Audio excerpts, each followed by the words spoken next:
Hello and welcome to the quality demo on the application migration to AWS public cloud using CloudShell. We'll start out with a Drupal content management system on the enterprise data center. It's load balanced using an F5 hardware load balancer, front-ended with the Apache web servers, the actual business tier with the application logic, and then the MySQL data tier. We'll go ahead and re-platform that for the Amazon environment with an Nginx load balancer, and we've combined the instances of web and application, and we've introduced a cloud-native Aurora data tier. We'll then proceed to add the BlazeMeter software as a service traffic load generation, which will give us an idea of how the application is responding as compared to the on-premise version. We'll go ahead and log into the CloudShell interface. And the first screen that we'll come to is the Blueprint catalog page. On the right hand side, you'll see our username and then several categories we can select from to give us specific templates. In this case, we have templates for on-premise and AWS. So we'll go ahead and select the first one and we'll start to view our design. Here we have a front-end web server with the Drupal application and the database on the back end, front-ended by a load balancer and then a load traffic generation service. We'll go ahead and look at the next blueprint, which is the Amazon Drupal application. And here you'll see the template has a front-end service for load generation. We have an Nginx load balancer front-ending the Drupal application. And now we need to add additional back-end services. So we'll go ahead and select App Services, Cloud Provider Services, and you'll notice that we'll have the AWS Aurora DB. We'll go ahead and select that and then position that in its logical location. We'll hover over the icon which gives us this create connection link, and we'll actually establish a link between these two application nodes. And this creates the dependencies now, so when we go ahead and deploy this, the network connection, the application dependencies are in place.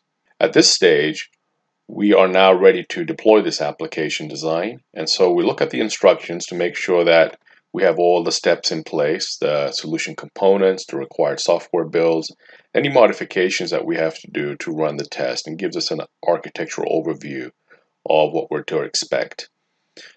So we'll go ahead and start the deployment process. And in the first step, you'll see that we have a 2-hour duration for the sandbox. We'll have an application build number. We'll select 8.6 as the latest one. And then we'll go to a data set that we can include, which we'll select at this juncture. As we go ahead and start to deploy the blueprint, you'll note several things. We are now going into an active state where if you look at the activity and the output, you'll see things start to spin up. And by that I mean things are preparing, connectivity in this case. You'll notice there's some indicators on the top right that also highlight the preparation stage.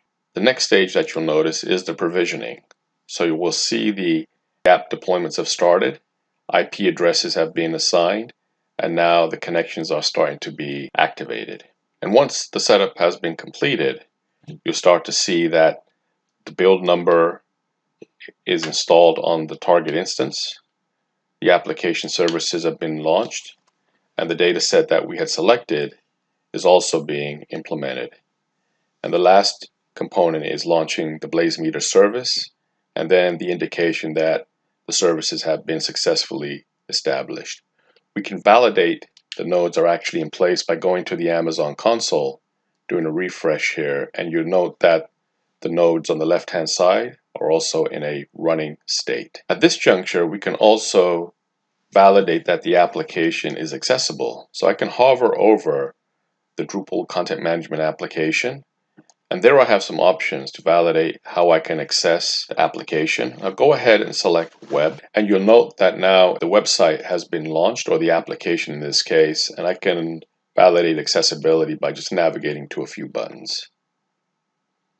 At this juncture, we'll go ahead and start a load and performance test. So here I'm going to go to the BlazeMeter service and hit the command for starting the service. We already have a test script set up on the cloud service, so we'll go ahead and hit run. And now you'll notice in our output window as well as our activity window that there is now a URL that we can start to navigate to see the status of this test. And here you'll notice on the timeline report what the actual nature of the test is. And now we can start the teardown process. We'll go ahead and hit End Sandbox. Select the validation for OK.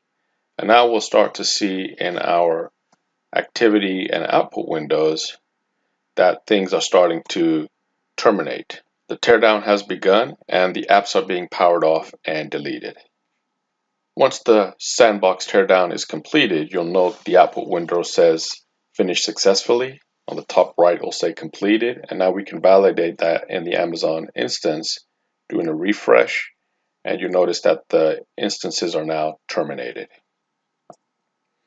And with that, I want to thank you for your time and attention, and just wanted to share with you how quick, easy, and efficiently we can model your application architecture, deploy it into an environment, and validate the accessibility and functionality.